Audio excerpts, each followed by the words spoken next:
네, 새해가 되면 늘 새로운 결심을 하게 되죠. 뭐 새로운 취미라던가 공부, 운동 이런 것들인데 그중에 빠지지 않는 게 독서에 관련된 목표일 겁니다. 아, 올해는 몇백 권 읽겠다. 한 달에 몇 권 이상 읽겠다. 보통은 이렇게 막연한 계획들을 세우시는데 조금 방법을 바꿔보면 어떨까 싶습니다.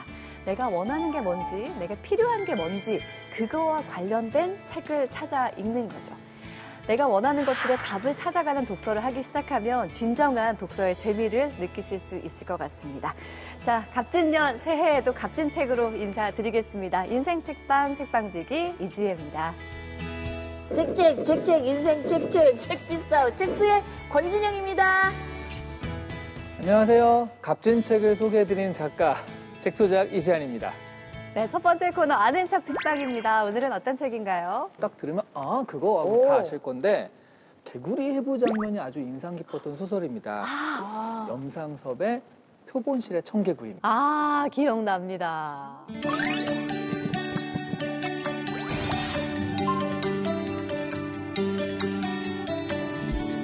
간략한 줄거리를 말씀드리면 신경증으로 고통의 세월을 보내고 있던 내가 네. 김창옥이라는 사람을 알게 되면서 벌어지는 이야기입니다. 이 김창옥은 약간 광증이 있다라고 할 수 있는 그런 사람인데 그 사람을 보고 중학교 때 실험실에서 수염 덥수룩한 선생님을 떠올리는 거죠. 그 더운 김이 막 모락모락 나는 청개구리의 오장을 꺼내가지고 막 대발견을 했는 듯이 막 이렇게 소리를 치던 그런 사람이었거든요. 그만큼 약간 이상한 사람을 떠올리면서 이게 시작이 되는 거예요.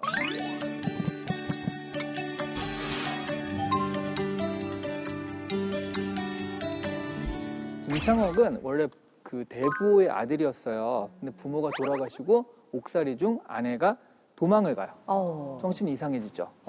그리고 원두막처럼 이렇게 얼기설기한 3층짜리 집을 지어놓은 다음에 자신이 하나님의 명령을 받아서 세계 평화를 위해 봉사하고 있는 동서친목회 회장이다. 뭐 이렇게 자신을 소개합니다. 근데 바람에 집이 무너지니까 그 집에 불을 지르고 사라져요. 그리고 김창옥이 평양에서 거린으로 지내고 있다는 이야기를 전해 듣습니다. 이때 표본실의 청개구리가 나오거든요. 이게 무슨 의미냐면 살아있는 청개구리가 그 오장에 이렇게 나와 있는 채 근데 아직 살아있잖아요. 너무 힘들 것 같아요. 이런 것들. 그러니까 자신의 의지대로는 아무것도 할 수 없는 존재가 된 거죠. 낱낱이 해부당한 채 꿈틀거리기 정도만 하는 거죠. 다른 건 아무것도 못하고. 그런 표본실 청개구리가 곧 김창옥 같은 사람이었다. 이런 것들을 의미하는 거예요. 근데 사실 이 소설은 정말 엄청난 뒷이야기가 있습니다. 그런 거 재밌어요.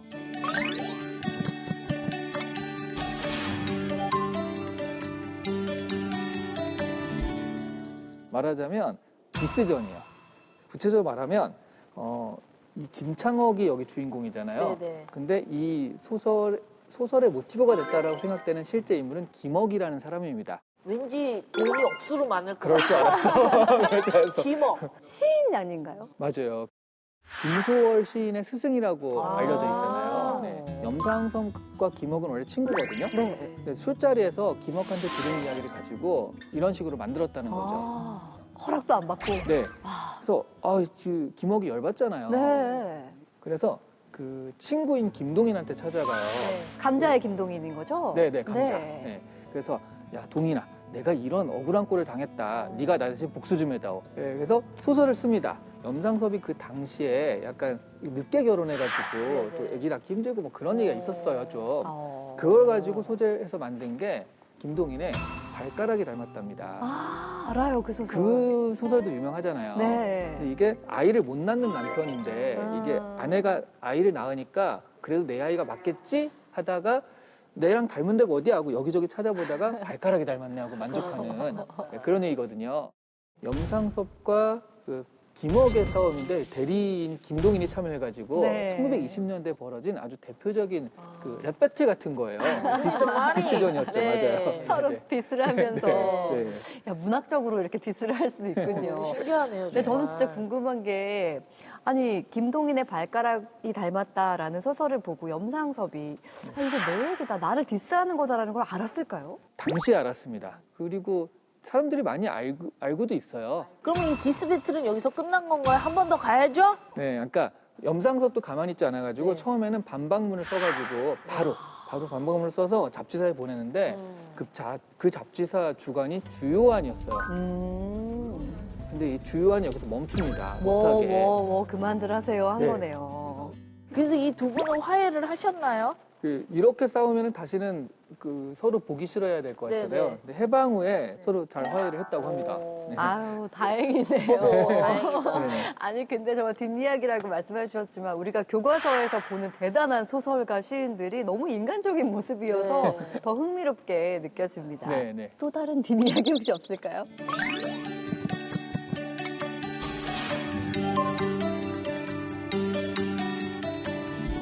있죠. 그 염상섭이라는 인물이 정말 대표적인 서울 사람입니다. 네. 그래서 당시 시대상을 그대로 다루는 그 사실주의 소설로 유명하거든요. 네. 서울 사투리를 되게 잘 나타내고 있다고 합니다. 서울 사투리요? 혹시 돈을 둔이라고 했던 거 아세요?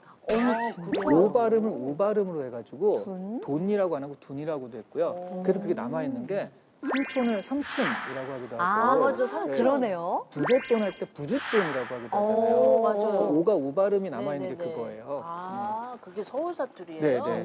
그 염상섭이 진짜 특이한 게 횡보 염상섭이거든요. 항상 술에 취해서 이렇게 발짓자로 횡보를 걸어다녀서 횡보다 이런 말이 있고 또 기이한 행동을 해서 참 횡보다 뭐 이렇게 얘기하기도 한데요. 담배를 엄청 많이 피워서 하루에 이건 약간 과장인 것 같은데 네. 하루에 담배 피우는 데만 라이터를 2개 썼다고 그래요. 와, 말도 안 돼. 이야. 담배 2갑이 아니라 라이터를 2개 썼다고 하는 야, 게. 정도로 많이 대단하시네요, 피웠다고요. 정말. 그리고 한국 최초의 서양 화가인 나혜석을 짝사랑해서 그녀를 모델로 한 소설 해바라기를 썼는데요. 네. 나혜석은 또 쳐다도 안 봤다는 그런 슬픈 이야기의 주인공이기도 하죠. 야, 이렇게 뒷얘기가 너무 재밌는데 이런 뒷얘기로 시험 봤으면 나 정말 서울대 갔을 것 같아요. 너무 안타깝네요. 뒷얘기는 왜 수능이 안 나올까요?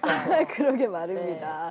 두 천재의 원고지 디스 배틀 이야기 너무나 흥미롭습니다. 본인들은 굉장히 당황스러웠을 텐데 이렇게 나중에 듣고 보니까 그것도 재미있네요.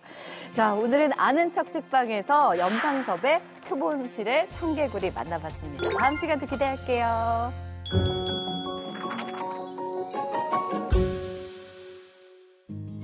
책과 인생 이야기 함께하는 인생 책방 신년 특집으로 마련해드리고 있습니다. 한국 정치계를 이끌어오신 분들과의 만남.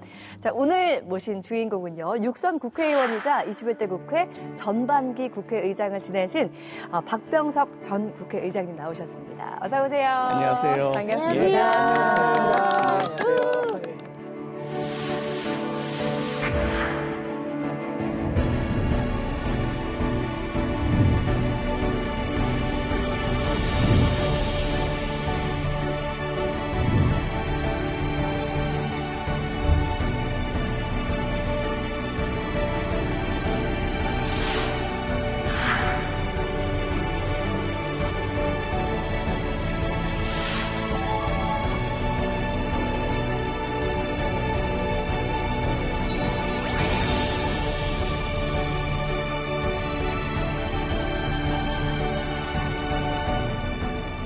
네, 우리 박병석 국회의장님으로 말씀을 드릴 것 같으면 21대 국회의원 중에서 유일한 최다선 육선 의원이십니다. 2000년에 첫 출마를 하셨는데 그 이후로 한 지역에서 내리 육선을 하셨거든요. 근데 이게 충청 정치사에서 없었던 일이래요. 처음 있는 일입니다. 그런데 이번에 불출마 선언을 하셨거든요. 아직 더 하셔도 될 것 같은데 이런 결정을 내리신 이유가 있을까요? 사람은 들어갈 때와 나올 때, 내려놓을 때를 잘 알아야 된다는 생각을 했고요. 네. 아직도 저에 대한 기대와 아쉬움이 있을 때, 박수 칠 때 떠나자 그런 네. 생각을 했고요. 뭐 아쉬움이 없지는 않겠지만 나가는 뒷모습이 우아하지는 않지만 깨끗하다 하는 모습은 남기고 싶었습니다. 지역 분들도 많이 당황도 하시고 아쉬워하실 것 같아요. 국회의장을 하면서 그만 다음 총선은 출마하지 않겠다는 생각은 오래 했지만 네. 발표는 전격적으로 했습니다. 우리 지역에서도 보좌관 한 분만 알 정도로 했는데요. 많이 의외라고 받아들였고 아쉬움을 느끼신 분들이 꽤 많은 것 같아요. 불출마 선언하는 날 서울서 기자회견을 하고 바로 대전에 가서 다시 기자회견을 했는데 한 3시간의 짧은 기간 동안에 현수막을 준비한 분들, 제가 기자회견한 장소에 와서 우시는 분들, 사실은 가슴이 좀 먹먹했습니다. 그분들이 저에게 마지막까지 주신 성원과 사랑을 늘 가슴속에 새기며 살 겁니다. 요즘 뭐 이런저런 마무리 하시느라 굉장히 바쁘실 것 같아요. 근데 제가 워낙 그 규칙적인 생활을 한 사람이 돼가지고 네. 아직도 일과는 똑같고요. 네. 기상 시간부터 하는 것이 똑같고 아마 앞으로 내가 이제 어떤 일로 더 보람 있게 살 수 있을 것인가. 제가 언론계에서 또는 서울시 부시장으로서 또는 국회의원으로서 지냈던 나의 경험들과 그런 것들을 어떻게 사회와 국가에 되돌려 줄 것인가 하는 그런 생각을 많이 하고 있습니다. 네, 오늘 의장님께서 선정해주신 인생 책을 통해서 책과 인생 이야기 나눠볼 텐데요. 오늘 의장님께서 골라주신 책은요, 굉장히 오래 사랑을 받은 스테디셀러 시집입니다. 지금 알고 있는 걸 그때도 알았더라면. 아마 많은 분들이 사랑하는 시 제목일 것 같은데요. 류시바 시인이 사랑하는 시를 엮은 잠언집이라고 할 수 있을 것 같아요. 자, 어떤 책 내용이 담겨 있는지 함께 살펴볼까요?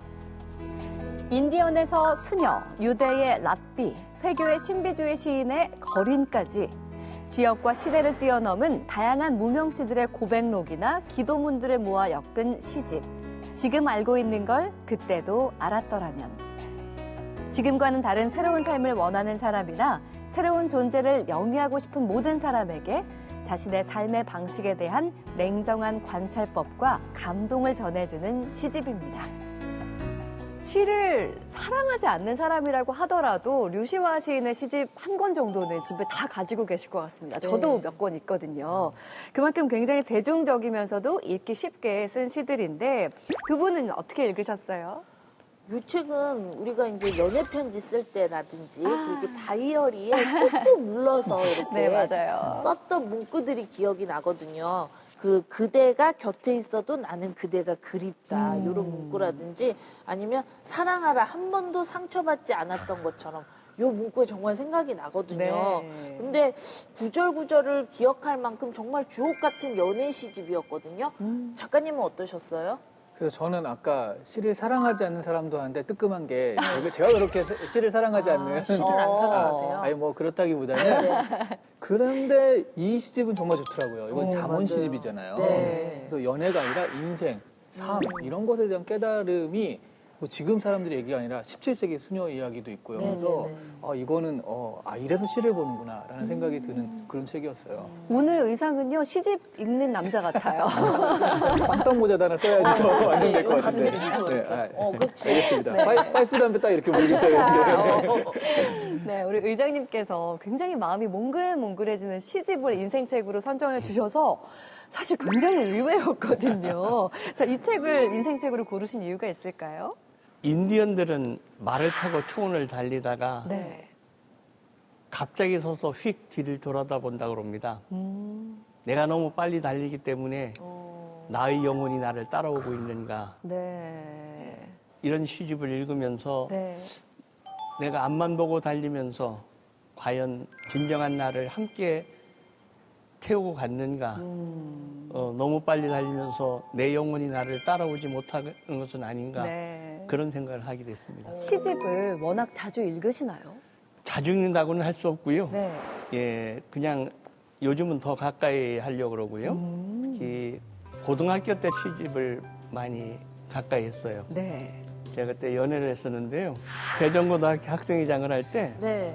저보다 한 학년 밑에 있는 대전여고 학생을 만나서 만날 때마다 시를 한 편씩 외워줬습니다. 와, 예. 로맨틱하네요. 나에 대한 기대가 꺾이지 않도록 네. 다음에 만날 때 병석이는 또 무슨 시를 나에게 가져올까 하는 기대를 안겨주려고 네. 아마 한 100편쯤 외웠었던 것 같아요. 우와. 예. 네. 고등학교 때부터 이렇게 시를 끼고 사는 문학소녀. 그런데 그 중에서도 이 시를 좋아하시는 이유가 있을까요? 어머님이 2001년도에 돌아가셨어요. 국회의원 만 1년 되기 하루 전날 딱 돌아가셨는데 돌아가신 뒤에 내가 그런 생각을 했습니다. 참 사람이라는 게 어리석은 것이어서 소중한 분들, 소중한 것을 잃은 뒤에야 그 소중함을 깨닫는구나. 네. 내가 만약 그때 그것을 알았더라면 내가 어머님한테 이렇게 했을 텐데 하는 생각이 들면서 네. 이 잠언시, 개송시 같은 데에 대해서 네. 많은 관심을 갖게 되었습니다. 예. 어떻게 보면 과거의 나에게 해주고 싶은 말이기도 한 거네요. 그렇습니다. 네. 예. 네, 우리 의장님의 책과 인생 이야기 키워드를 통해서 하나하나 살펴보겠습니다. 자, 첫 번째 키워드 볼까요? 네, 첫 번째 키워드는 바로 시의 힘입니다. 자, 류시원 시인이 이런 말을 했습니다. 시를 읽는 것은 자기 자신을 돌아보는 일이며 자신이 누구인지 기억하는 일이다. 그런 의미에서 시는 마음 챙김의 도구이다라는 말을 했는데 이 마음 챙김이라는 말이 굉장히 저는 와닿더라고요. 우리 의장님께 시는 어떤 의미일까요? 어떤 깊은 강물이 흐를 때는 그 강물에 흐르는 소리가 나질 않습니다. 그러나 그 밑에는 긴 소리가 있었겠죠. 깊은 강물 속에 흐르는 목소리를 듣는, 이렇게 표현을 하자면 잊었던 영혼을 한번 다시 찾아보는 그런 계기가 아닐까 그런 생각이 듭니다. 그러면 의장님 요즘 흠뻑 빠져있는 시 혹시 있으세요? 예, 요즘엔 그 길, 로드, 길. 예, 길이라는 것을 굉장히 빠져있다 그럴까요? 관심이 있다 그럴까요? 네. 제가 비바람 속에서도 참 먼 길을 왔구나 그런 생각을 하기 때문에 한번 그런 생각을 하는 것 같고요. 네. 길을 좋아하는 거 보니까 좀 나이가 들어가는 것 같습니다. 예. 길에 관련된 시 말씀하셨는데 그 중에 하나 소개해 주실 수 있으세요? 젊었을 때 마을에 왔던 시였는데 요새 다시 한번 의미하는 게 네. 로버트 프로스트의 가지 않은 길이라는 시가 있습니다. 노란 숲속에 두 갈래 길이 놓여 있었습니다. 나는 두 길을 다 가지 못하는 것을 안타깝게 생각하면서 오래 서서 한 길을 굽어 꺾여 바라볼 때 있을 때까지 바라다 보았습니다. 그리고 똑같이 아름다운 다른 길을 택했습니다. 그 길은 풀이 더 나고 사람의 발자취가 적어 아마 내가 가야 할 길이라고 생각했던 것이죠. 그러나 내가 가면서 그 길은 거의 같아질 것이지만 그리고 마지막엔 이렇게 얘기를 합니다. 먼 훗날에 나는 한숨을 쉬면서 얘기할 것입니다. 노란 숲속에 두 갈래 길이 있는데 나는 사람이 적게 다니는 길을 택했다고. 그것 때문에 나의 모든 것이 달라졌다고. 인생이란 단 일회적인 것, 원스 네. 밖에 없다는 것을 말하는 것이고요. 네. 뭐 길은 길에 연해서 결국은 통하지만은 끊임없는 선택의 연속이죠. 네. 예. 맞아요. 예, 요새는 뭐 노래도 그런 노래 좋아합니다. 네. 우리 의장님께서 골라주신 인생 시집 이 제목이 지금 알고 있는 걸 그때도 알았더라면이잖아요. 근데 이 그 문구 자체도 굉장히 많이 뭔가 뭉클한 뭐랄까 느낌, 깨달음 같은 게 있는 것 같아요. 그 뭔가 회환의 시간이라고 할까요? 지나간 시간을 좀 돌아보게 되는 그런 생각들을 하게 되는데 아 진짜 그때 이걸 알았어야 하는데 하는 순간들을 좀 많이 만나기도 하죠 우리가. 이 주식이 이렇게 오를 줄 알았더라면 그때 그걸 사두는 건데 주식이 이렇게 오를 줄 알았더라면 그때 그걸 사두는 건데 이런 후회를 많이 하고요. 네. 그리고 이 책에 이런 내용이 있더라고요. 다른 사람들이 나에 대해 말하는 것에는 신경 쓰지 않았으리라. 그 대신 내가 가진 생명력과 단단한 피부를 더 가치 있게 여겼으리라. 이게 뭔가 공감이 되면서 밑줄을 쫙 긋게 되더라고요. 맞아요. 오늘 골라주신 이 시집 지금 알고 있는 걸 그때도 알았더라면 과거의 나에게 해주고 싶은 이야기였다고 말씀하셨잖아요. 과거의 나에게 어떤 얘기를 하면 좀 그 과거의 내가 좀 더 힘을 얻을 수 있을까요? 어떤 얘기 하고 싶으세요? 너무 완벽하게 살려고 하지 말았어야 할 것을, 너무 잘하려고 용쓰지 말아야 했을 것을, 나에게도 쉼표가 필요했고,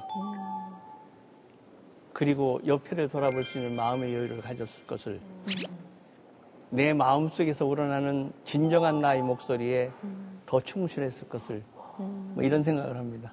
네. 철학자 같으세요, 의장님. 그냥 우리가 다 느끼는 것을 표현한 겁니다. 어떻게 보면은 이번에 불출마 선언하신 게 미래의 내가 나에게 심표를 찍을 때가 됐다라고 얘기해 준 건 아닐까라는 생각도 하게 되는데요. 예. 이 말이 그 사람의 품격이라고 하잖아요. 네. 그러니까 시를 즐기는 우리 의장님의 모습 속에서 한마디 한마디에서 이렇게 품격이 느껴지지 않으세요? 맞습니다. 네, 근데 정말 그도 그럴 것이 품격 있는 국회의원에게 주는 상이 또 있습니다. 백봉 신사상. 이 상을 2번이나 받으셨다고요. 예, 뭐 주는 상이기 때문에 감사하게 받았습니다. 네. 말은 그 사람의 인격이죠. 네. 예. 2000년에 이제 국회의원이 돼가지고 첫 대변인을 맡았어요. 네. 지금은 뭐 당에도 원내에도 뭐 수석 대변인 여럿이 명이 있지만 그 당시는 당과 국회를 통해서 대변인은 딱 한 사람입니다. 제가 딱 대변인 되면서 그렇게 마음을 정했습니다. 어떤 일이 있어도 거짓말을 하지 않겠다. 그리고 결코 험한 말을 쓰지 않겠다. 대변인을 그만둘 때 한 주요 일간지가 저에 대한 이 상자 기사, 박스 기사를 썼는데 제목이 말의 품격을 높인 대변인 이렇게 돼 있어요. 오. 네, 제가 요즘 정치인들의 말을 보면 참 품격이 없다. 저작거리에 싸움꾼만도 못한 표현들을 국민을 상대로 얘기하는 것을 보면 좀 안타깝습니다. 의장님이 이렇게 말씀하신 것 중에 어록이 굉장히 많더라고요. 그래요? 그래서 제가 박병석 의장님의 어록을 좀 소개해드리도록 하겠습니다. 공직자는 누군가 늘 지켜보는 어항 속 물고기다라는 말씀을 하셨고요. 네, 그리고 칼로 베인 상처는 아물지만 말로, 글로 베인 상처는 아물지 않을 수 있다라는 또 어록을 주셨고요. 그리고 국회는 국민이 위기의 강을 건널 수 있게 튼튼한 다리를 놓아야 된다. 이런 어록을 주셨습니다. 그 어렸을 때 그 네. 여학생한테 주기 위해서 시를 달달달 외우셨잖아요. 네. 그 시가 여기에 살아나서 들어간 것 같아요. 그러니까 물고기가 마치 이렇게 헤엄쳐서 다니는 것 같죠. 그 시적 은유를 이렇게 네. 딱 하시는데 또 마음에 와닿기도 하고 맞아. 네. 그래서 또 공감이 되기도 하네요. 아니 근데 진짜 말씀하시는 거에 품격이 진짜 이 시대 진정한 어른이라는 생각이 듭니다. 맞아요. 자, 계속해서 우리 박병석 전 국회의장님과 함께하는 책과 인생 이야기 키워드를 통해서 살펴보겠습니다. 두 번째 키워드는요. 계란, 바위를 치다입니다. 네, 보통은 뭐 불가능하고 좀 무모한 일들, 도저히 뭐 승산이 없는 경우를 계란으로 바위 친다라는 얘기를 하는데 제가 들어보니까 우리 의장님께서 처음 국회의원을 시작하실 때부터 이거는 뭐 계란으로 바위를 치는 상황이었다라고 얘기를 들었습니다. 대전은 다들 많이 아시겠지만 당시에 자민련의 강세 지역이었거든요. 초강세 지역이었죠. 그런데 민주당 후보가 선거에서 이긴다? 이건 정말 불가능한 일이었다면서요. 2000년도에 국회의원에 출마할 때는 우리나라의 가장 큰 병폐 중에 하나가 지역구도, 지역 감정이었습니다. 네. 그 영남 지방에 잘 나가는 사람은 지금의 국민의힘, 호남 지방에 잘 나가는 사람은 민주당, 충청권에 잘 나가는 사람은 무조건 자민련. 이러한 구도를 누군가 깨지 않으면 안 된다. 네. 정말 소신으로서의 정치, 소명으로서의 정치를 하려면 분명한 자기의 길이 있어야 되고 목표가 있어야 된다 생각을 했고요. 그 당시 민주당 국회는 하나도 없을 때고요. 정말 어렵게 해서 대전에서 당선이 됐죠. 그러니까 불모지에서 당선이 됐고 우리 대전 서갑 주민들의 사랑으로 6번의 낙선 없는 국회의원이 됐으니까 네. 또 입법부를 책임지는 의장을 했기 때문에 우리 서갑 주민들, 대전 시민에게는 큰 사랑을 입은 것이고요. 그 은혜를 언제까지나 제 가슴속에 묻고 갈 겁니다. 네. 계란으로 바위를 쳤는데 계란이 깨진 게 아니라 바위에 금이 가기 시작하더니 조금씩 이렇게 균열이 생기는 거예요. 그리고 언젠가는 바위가 부서지는 이런 어떤 기적을 만들어내신 건데요. 어떻게 사실 당시로는 굉장히 사실 불가능하다고 할 만큼 어려운 일이었잖아요. 어떻게 해서 우리 지역민들의 신뢰를 받으실 수 있었을까요? 저는 그걸 진정성이라고 생각합니다. 3선, 4선, 5선, 6선의 주 선거 구호가 똑같았습니다. 캠페인의 구호가. 네. 한결같은 사람이었는데요. 주민들 만나 뵈면 제일 많이 하시는 말씀이 박 의원은 초선 때나 지금이나 똑같아. 네. 변함이 없어. 네. 한결같아. 주민들께서 제가 초심을 잃지 않다고 평가해 주시는구나. 그러면서 제가 한결같은 사람이라는 주고를 4번을 썼죠. 16년을. 제가 한 일이 모두가 최고라고 생각하진 않지만 내가 공인으로 봤던 모든 길들은 나의 최선을 다했던 길이다. 그런 자부심을 가지고 있습니다. 요즘 세상이 참 모든 게 빠르게 변하는 세상인데 참 여전하기가 쉽지 않은데 한결같은 모습을 유지하는 게 정말 어려웠을 거란 생각이 듭니다. 근데 국회의장으로 계실 때도 계란으로 바위 치는 것 같은 심정으로 추진하셨던 일들이 또 많다고요. 예, 계란으로 바위를 쳤는데 전혀 미동도 하지 않았던 것은 남북 국회의담을 꼭 하고 싶었는데 못했대요. 네. 다만 그것으로 해서 남북 모두와 긴밀한 관계를 가지고 있는 외국의 국회의장을 비롯한 지도자에게 중재를 부탁했던 것은 밑거름으로 남을 테고요. 네. 반쯤 이룩한 것은 그 검찰개혁법입니다. 소위 검소환박법. 합의를 했지만 나중에 일부가 뒤집히면서 조금 수정이 됐죠. 그런 것이 반쯤 이룩한 것이고요. 또 완전히 이룩한 것은 국회의원이 되면서 국가 균형 발전, 넘치는 수도권과 부족한 지방의 문제를 함께 해결할 수 있는 국가 균형 발전에 열정을 쏟았는데 가장 핵심이 되는 세종국회의사당법을 여야의 합의로 저희 주도하에 통과시켰다는 것은 계란으로 바위를 친 것이 아닌가 하는 생각이 듭니다. 예. 네. 국회의장 하시면서도 정말 쉬운 순간은 없었을 것 같아요. 뭔가 진짜 이거 그냥 다 내려놓고 싶다라는 그런 어려운 심정도 들었을 것 같은데 기억나는 거 있으실까요? 언론중재법인데요. 그 오보를 했을 경우 5배의 손해배상을 물리는 것을 내용으로 하는 언론중재법을 민주당이 법사위에서 단독으로 통과를 시켰습니다. 네. 국회의장으로서는 법에 따라서 그냥 상정만 하면 되는 것이죠. 네. 그러나 제가 끝까지 상정을 거부했습니다. 예. 언론은 누구의 것이 될 수도 없는 것이고 그것은 언론의 자유는 헌법적 자유고 국민의 기본적 자유인데 네. 그 언론의 자유를 과도하게 제한하는 것은 내가 받아들일 수 없다. 그때 엄청난 비난을 받았습니다. 특히 민주당의 그 강성 지지자들부터. 그러나 언론의 사명은 정권과 권력을 비판하는 것이 사명인데 그것이 마음에 들지 않더라도 상당 부분 수용하는 자세가 필요한 것이고 네. 그것이 민주주의 근간이라고 생각했던 것이고요. 네. 원래 누군가를 평가할 때 같은 계통에 있는 사람이 같은 계통의 사람을 좀 박하게 평가하는 경향이 있잖아요. 네. 특히 선배가 후배를 평가할 땐 그런데 선배 의장님께서 우리 박병석 의장님한테 의장 중에 박병석 의장이 제일 행복한 의장이다 이렇게 평가를 하셨다고 해요. 정말요? 그래요? 네. 행복한 의장이라는 게 도대체 무슨 의미였어요? 제가 임기를 마칠 때쯤에 선배 의장 한 분이 전화를 주셔서 박 의장이 제일 행복한 의장이야 그러더라고요. 그래서 제가 선배님 그게 무슨 말씀이세요? 그랬더니 박 의장 시절에 가장 어려운 쟁점들의 합의를 가장 많이 시켰고 외국 국가 원수를 가장 많이 만난 국회의장이다 그러시더라고요.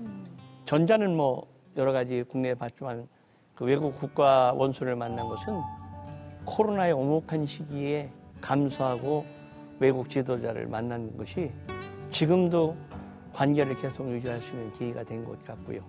그것이 국익에도 많은 도움이 되었으라고 생각합니다. 예.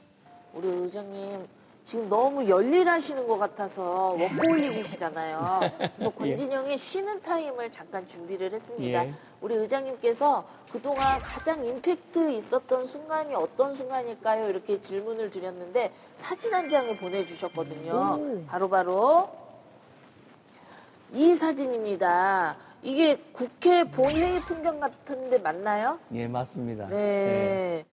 2022년 5월 29일 예.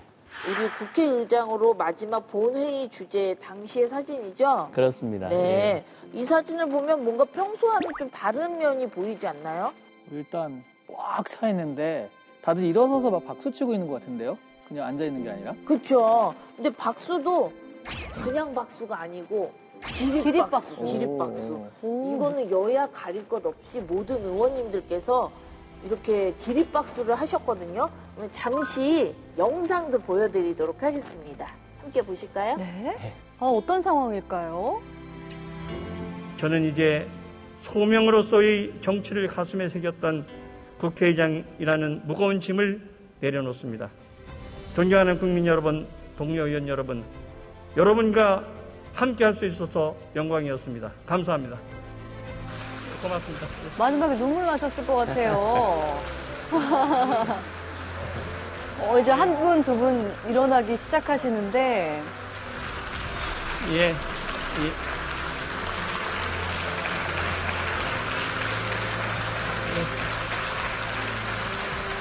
예, 여러분 감사합니다. 너무 뭉클하셨을 것 같아요. 예, 전혀 예상 외의 감동이었고요. 네. 아마 70년 국회 역사에 처음 있는 일일 것 같아요.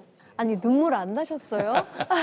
눈물 나셨을 것 같아요. 기립박수면은 네. 오늘 저녁 내가 쏜다! 이 정도 해야지 일어날 수 있을까요? 네. 근데 퇴임 연설 중에서 가장 기억에 남는 연설 있으세요? 제가 어려운 고비를 맞을 때마다 제 가슴 속에는 꼭 두 가지를 마음에 새겼습니다. 국민과 국익입니다. 역사와 국민을 두려워하면서 기도하며 임했습니다. 그런 말씀을 한겨나고요. 권력은 무상하고 정권은 유한한 겁니다. 늘 자신이 국회의원들이 내가 국민과 국익을 위해서 일하는가, 그것이 기준이 돼야지 정권에 휩쓸려서는 소명으로서의 정치를 잊어버린다. 네. 그런 생각을 하고 있습니다. 네. 마지막에 이렇게 연설하시는 모습을 영상으로 보니까 우리 선배님께서 말씀하셨다던 가장 행복한 국회의장이라는 의미가 무슨 의미인지 알 것 같습니다. 맞습니다. 네. 이제 마지막 키워드 함께 볼까요? 자, 마지막 키워드는 처음과 끝, 그리고 길입니다. 오늘은 뭐 시집을 가져오셔서 그런지 키워드도 약간 시 같은 느낌이 나지 않아요? 계란, 바위를 치다. 처음과 끝, 그리고 길. 아까 길에 요즘 관심이 많이 생기신다는 말씀도 하셨는데, 의장님께서 24년이죠. 24년 동안 의정 활동을 하시면서 처음과 끝이 같은 사람, 한결같은 사람이라는 평가를 받으셨다는 말씀을 하셨어요. 이런 평가 진짜 자랑할 만한 평가라는 생각이 드는데 어떠세요? 정치인으로서의 그 이상의 훈장이 어디 있겠습니까? 네. 저에게도 의정 활동의 흠도 있을 거고 개인으로서의 후회도 있었을 것입니다. 그러나 제가 속했던 당의 험지에서 저를 6번씩이나 뽑아주시고 또 국회의장의 역할을 하게 해주셨던 것은 전적으로 대전 서갑 주민들, 대전 시민들의 은혜고요. 공인으로서는 참 은혜로운 길을 걸어왔다, 그렇게 생각합니다. 국회의원이 되시기 전에는 또 언론인으로서 한 20년 정도의 시간을 보내셨고, 그러면은 국회의원을 마칠 때와 언론인으로서의 삶을 좀 정리할 때의 느낌이 어떻게 다른지도 궁금하거든요. 언론인은 역사의 기록자고요. 네. 정치인은 역사의 수레바퀴를 움직이는 주체죠. 네. 근데 제가 20여 년의 언론 생활을 그만둘 때는 개인적인 회한이 있었습니다. 근데 이제 24년에 국회의원으로서의 임기를 얼마 안 둔 시점에서는 공인으로서 아쉬운 점이 있죠. 네. 우리 국회가 좀 더 타협과 신뢰에 굳건한 기초 위에 서지 못했던 것. 우리 국회가 국민들의 사랑을 받지 못한다는 것이 공인으로서의 마음에 걸리는 겁니다. 예, 앞으로 남은 임기 동안에 또 제가 할 일, 최선을 다해서 할 것입니다. 네. 예. 근데 뭐 모든 일이 그렇지 않습니까? 모든 끝에는 새로운 시작이 있기 마련인데요. 의장님이 앞으로 걸어가실 길도 굉장히 궁금해집니다. 어떤 계획들 있으세요? 인디언 촌 말 달리다가 휙 돌아보면서 영원히 따라오는가 보듯이 네. 가끔 저도 쉼표를 치면서 나를 한번 돌아보고 싶고요. 앞으로 한반도의 평화와 한중 관계의 개선, 그리고 내가 받은 것에 대한 사회에 대한 환원, 봉사에 대해서 깊이 생각하고 있습니다. 아니 좀 쉬시려나 했는데 쉴 시간이 여전히 없으실 것 같아요. 의장님께서 정계에 입문하신 후에 매일 아침에 간절한 마음으로 기도하신다고 들었어요. 일어나는 시간도 항상 같으시다면서요. 예. 어떤 기도를 하시는지도 궁금한데요. 열심히만 하면 내일이 오늘보다 좋아지는 나라. 설령 인생에 실패해도 다시 딛고 일어설 수 있는 인생 패자부활전이 가능한 세상. 그리고 어느 부모를 만났느냐에 따라서 아이들의 꿈의 크기가 달라지지 않는 세상. 남과 북이 화해와 평화의 강을 함께 노젓는 나라를 위해서 헌신하게 해주십시오 하는 기도를 하고요. 예, 제가 공직 생활을 한 이후에 단 하루도 빠짐없이 기도했던 저의 기도입니다. 네. 그 기도가 계속해서 이뤄지는 모습들도 함께 보게 되었으면 좋겠습니다. 자, 올해는 총선이 치러지는 해입니다. 워낙에 많은 그 정치사의 역사를 써오신 분이다 보니까 후배들의 롤모델이기도 하실 것 같거든요. 선거를 앞두고 신인 정치인들이나 후배들에게 한 말씀 해주시죠. 각 사회 분야에서 소위 전문가 잘 나가는 분들이 국회에 오지 마십시오. 예. 그래요? 여러분들이 그 분야에서 더 하는 것이 국가와 사회에 더 공헌할 수 있는 길이 될 것입니다. 또 우리 정치를 하는 국회의원들에게는 한마디, 한 행동이 모두가 역사에 기록된다는 국민과 역사를 늘 두려워하는 마음을 가지십시오. 정권은 요한하고 권력은 무상한 거다. 오로지 후회하지 않으려면 국익과 국민을 가슴에 두고 사십시오 하는 말씀 드리겠습니다. 네, 우리 의장님께서 인생책으로 정해주신 시집, 지금 알고 있는 걸 그때도 알았더라면, 이 책을 통해서 전하고 싶은 메시지 어떤 걸까요? 당나라 시대에 비구니의 개송이를 하나로 대신하려고 그러는데요.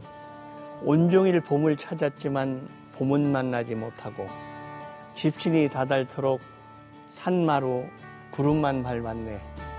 돌아오는 길에 우연히 매화나무 가지를 지나려니 봄은 문득 매화나무 가지에 우루이가 있구나.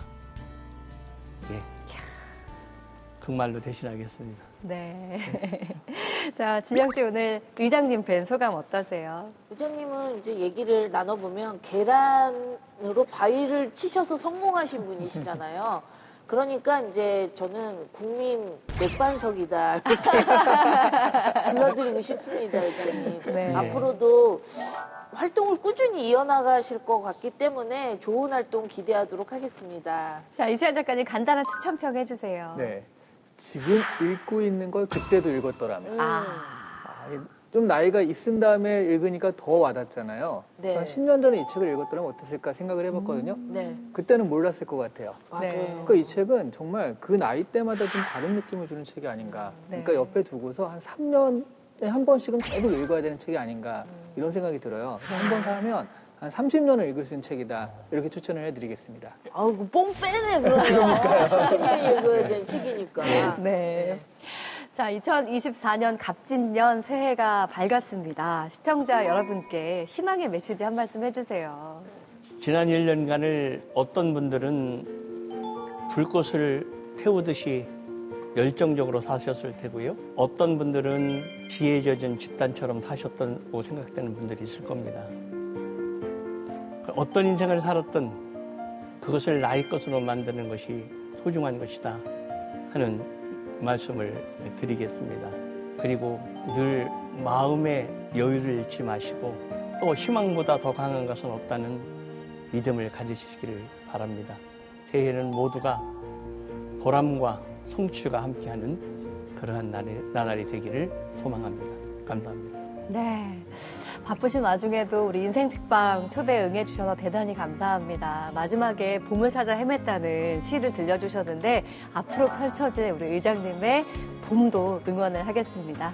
자, 지금까지 박병석 전 국회의장이셨습니다. 고맙습니다. 네, 고맙습니다. 감사합니다. 네, 감사합니다.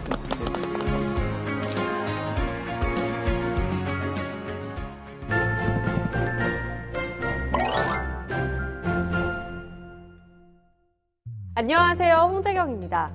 극장에서 보자니 추운 날씨에 나가긴 귀찮고 집에서 보자니 이미 봤던 영화가 대부분인 적 있으시죠? 오늘은 따뜻한 실내에서 영화를 새롭게 즐길 수 있는 책들 준비했는데요. 다양한 영화의 원작이 된 책과 국회도서관과 함께하는 화제의 도서까지 지금 바로 만나보시죠. 한국인이 사랑하는 세계적인 감독 크리스토퍼 놀란의 최근작 오펜하이머. 이 영화는 금세기 최고의 영화라는 전문가들의 극찬을 받으며 폭발적인 반응을 끌어내기도 했는데요. 오늘 소개할 첫 번째 책은 영화 오펜하이머의 원작인 아메리칸 프로메테우스입니다. 제2차 세계대전이 한창이던 1942년 원자폭탄을 개발하는 맨해튼 프로젝트에 참여하게 된 로버트 오펜하이머. 인류에게 불을 전해준 신 프로메테우스처럼 원자폭탄이라는 불을 준 그는 원자폭탄의 아버지라고도 불렸는데요. 책은 영화보다 그의 일생을 좀 더 포괄적으로 다루며 그가 어떻게 선구적인 과학자에서 냉전시대의 핵심 인물로 변모하게 되었는지 오펜하이머의 일대기를 자세히 그렸습니다. 영화에서는 볼 수 없었던 오펜하이머의 모습, 아메리칸 프로메테우스에서 확인해보세요. 오늘 소개할 두 번째 책은 알츠하이머에 걸린 연쇄살인범의 이야기, 소설가 김영하의 장편소설 살인자의 기억법입니다. 알츠하이머로 기억을 잃어가는 주인공 병수는 25년 전까지 살인을 저질렀던 연쇄살인범이기도 한데요. 어느 날 딸 은희가 남자친구라며 주태를 소개하자 그 또한 자신처럼 살인자임을 눈치채고 딸 은희를 지키기 위해 마지막 살인을 다짐하게 됩니다. 2017년 개봉한 영화 살인자의 기억법의 원작인 책은 영화와는 다른 디테일과 결말, 그리고 반전도 포함하고 있는데요. 살인자의 기억법과 함께 흥미진진한 스릴러 속으로 빠져보시는 건 어떨까요? 세 번째로 소개할 책은 각기 다른 개성을 가진 네 자매의 성장 스토리를 담은 책, 작은 아씨들입니다. 1863년 출간된 고전으로 오랫동안 전 세계에서 사랑받아온 베스트셀러인 작은 아씨들은 그동안 다양한 드라마와 영화로도 제작이 되었고 우리나라에서는 2022년 현대판 버전으로 각색돼 드라마로도 방영됐는데요. 오늘 소개할 책은 2019년 개봉한 그레타 거윅 감독의 영화 작은 아씨들에 나온 주인공 조의 책을 그대로 재현한 1968년 초판본 커버 특별판으로 영화 스틸컷을 수록해 소설과 영화 속 장면을 맞춰보는 재미까지 더했다고 하니 책을 읽으면서 영화도 함께 만나는 기회를 가져보시기 바랍니다. 국회도서관과 함께하는 화제의 책. 첫 번째 책은 지브리 음악감독 히사이시 조와 뇌과학자 대가 요로 다케시의 대담집 그래서 우리는 음악을 듣는다입니다. 책은 인간은 왜 음악을 만들고 예술과 감각은 사회에 어떤 의미가 있는가라는 대주제 아래 두 사람의 지혜와 영감 가득한 대화를 담고 있는데요. 현대사회를 살아가는 우리에게 감각을 깨우는 일의 중요성을 역설하고자 했습니다. 다음으로 소개할 화제의 책은 전미 도서비평가 협회상을 수상하며 타임, 뉴요커, 샌프란시스코 클로니클에서 올해의 책에 선정된 책 메소드입니다. 책은 연기 이론을 넘어서 한 시대의 문화를 뒤흔든 키워드로서 메소드 연기를 조명했는데요. 이와 함께 러시아 혁명, 미국 대공황, 메카시 열풍 등 당대의 현대 문화사를 살펴보며 1900년대 초반의 세계 문화를 생동감 있게 전달했습니다. 마지막으로 소개할 화제의 책은 언제 어디서든 원하는 콘텐츠를 스트리밍할 수 있는 시대 속에서 그 어느 때보다 치열한 경쟁을 벌이고 있는 OTT 업계의 막전 막후를 다룬 책 스트리밍 이후의 세계인데요. 엔터테인먼트 전문 기자와 비즈니스 전문 기자인 저자들은 스트리밍 화면 뒤 미디어 산업에서 수십 년 동안 벌어진 사건들의 비화를 추적해 책에 담았습니다. 오늘 뭐 읽지? 오늘은 영화의 원작이 된 책들을 살펴봤는데요. 오늘 소개해드린 책을 통해 여러분의 독서의 폭도 한층 확장되시길 바랍니다. 마음에 드는 영화를 여러 번 보는 N차 관람처럼 책도 다시 보면 새로운 면모를 발견할 수 있는데요. 여러분 모두 N차 독서를 부르는 인생책을 만나기를 바라면서 다음 주에도 새로운 책으로 다시 찾아뵙겠습니다. 고맙습니다.